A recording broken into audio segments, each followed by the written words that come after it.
Did you know that some flowers carry pretty dark secrets? Take the anemone flower, for example. In the language of flowers, it doesn't mean, I love you. It actually means, I was betrayed, or my love is full of pain. So, why does such a gorgeous flower have such a sad meaning?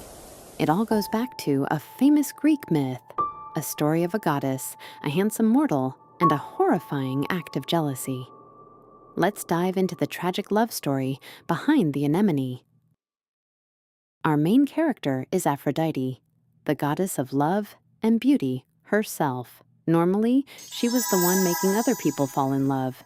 But one day, her own son Cupid accidentally scratched her with one of his golden arrows. And boom, the magic hit her immediately. The very next person she saw was Adonis, a young human prince. Now, Adonis wasn't just handsome. He was unbelievably good-looking. The moment Aphrodite saw him, she fell head over heels. She literally walked away from her home on Mount Olympus and left all her goddess duties behind. Why? Just to spend every single second with Adonis in the forest. They were totally inseparable. Now, Adonis loved hunting. It was his ultimate passion. But Aphrodite was terrified that something bad would happen to him, because unlike her, he was just a mortal. So she kept warning him, listen to me, my love. Hunt the small, easy animals like deer and rabbits.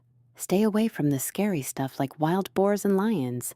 Nature doesn't care how handsome you are. Adonis promised he'd be careful. But let's be honest, young hunters rarely listen. Meanwhile, up in the clouds, someone was watching them with pure rage. Enter Ares, the god of war. Ares was Aphrodite's ex-lover, and seeing her shower this mortal guy with so much affection drove him insane with jealousy. So he plotted a deadly trap to end Adonis.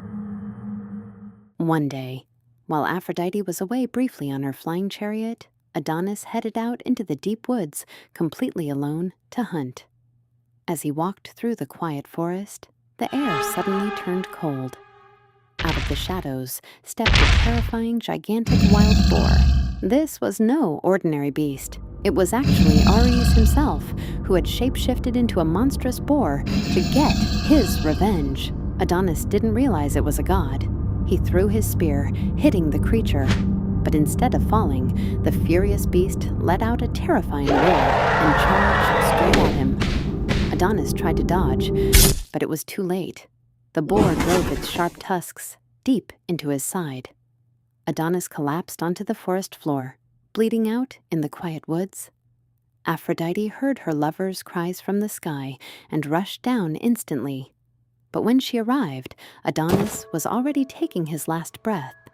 She held his body and burst into tears, completely heartbroken.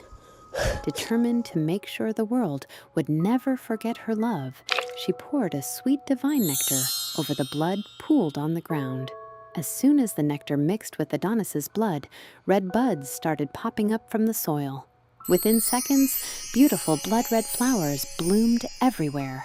And that's how the anemone flower was born. Fun fact, the word anemone comes from the Greek word for wind. That's why people also call it the windflower. Just like the wind blows the delicate petals away so easily, their tragic love story ended far too quickly. So, if anyone ever hands you a red anemone, now you know the story. It's not just a flower, it's a symbol of intense passion, painful loss, and a love that was cut short. If you enjoyed this myth, smash that like button and subscribe for more bite-sized mythology stories.